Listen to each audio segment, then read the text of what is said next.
$82.6 billion. That's the monetary value of the sweetener industry. Look at this graph from Global Newswire.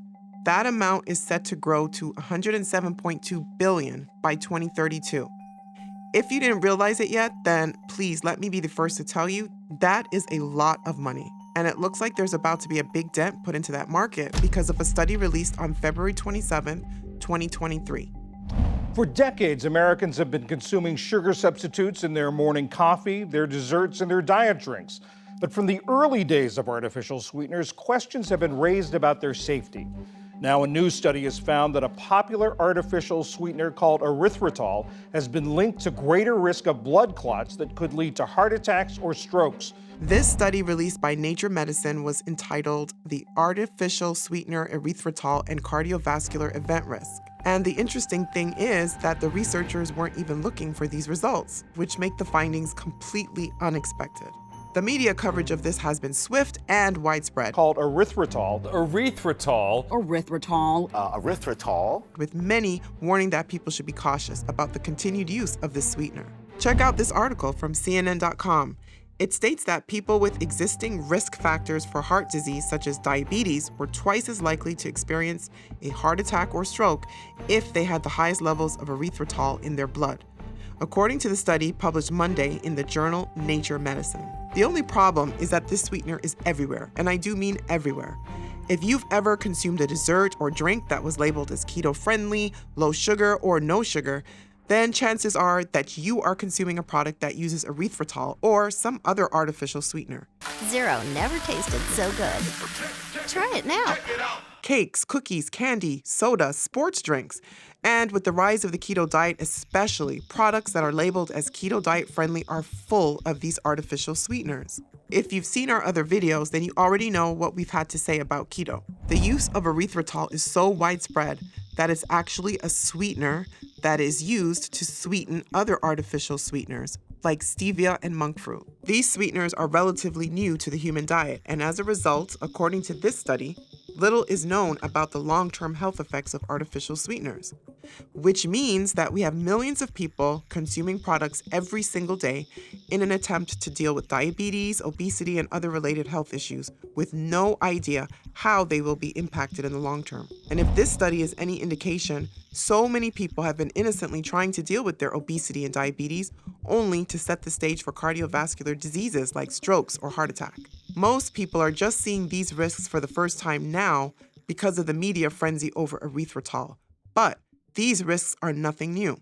Look at this article from NBC News, citing a study published just a few months before this erythritol study. The same risk for heart disease related to artificial sweeteners were found in the product aspartame, which is found in the tabletop sweeteners Equal and NutraSweet, as well as cereals, yogurt, candy, and diet soda. The people who consumed these had a higher risk of stroke than people who didn't consume the sweetener. They went on to say that people who consumed high quantities of sucralose found in Splenda, as well as baked goods, ice cream, canned fruit, flavored yogurts, and syrups, often used in sugar-free soda, had a higher risk of coronary heart disease.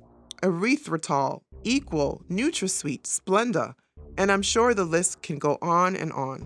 All of these artificial sweeteners are a cause for serious concern. So, with all of these unknowns, how did this industry grow so quickly and become so profitable in such a short period of time?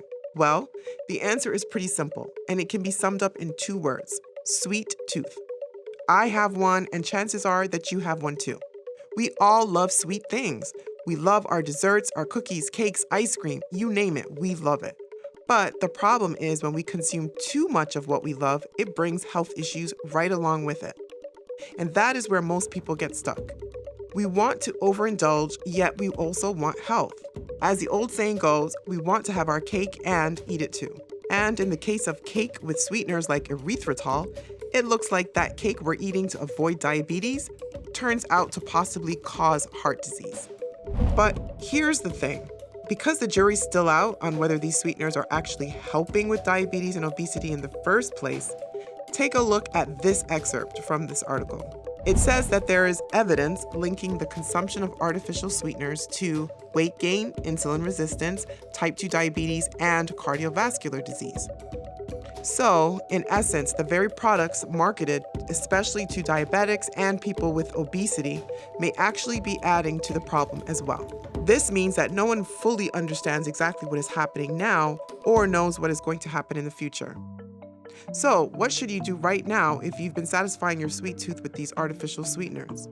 Dr. Andrew Freeman, Director of Cardiovascular Prevention and Wellness at National Jewish Health, says that this certainly sounds an alarm and that there appears to be a clotting risk from using erythritol. Freeman said, obviously more research is needed, but in an abundance of caution, it might make sense to limit erythritol in your diet for now. Unfortunately, the jury is still out on erythritol and other artificial sweeteners for that matter, as there has been long studies and rumors linking artificial sweeteners to increased cancer risk. At the end of the day, as I said earlier, the issue here is that we're trying to have our cake and eat it too. Many of us want to eat whatever and whenever we want and still maintain health.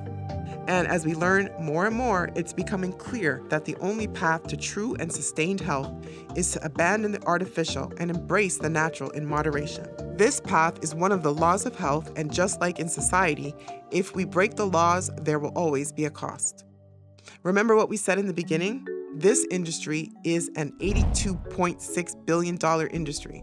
So I can assure you that they are in no rush to conduct any studies that will cut into their bottom line. So it's up to you to research for yourself and make the right decision about how to reach your health goals. So if you're new to this channel, don't forget to subscribe and check out some of our videos on these and other topics so you can get the unbiased information you need to choose your path to health. Hope to see you again. And as always, happy healthing.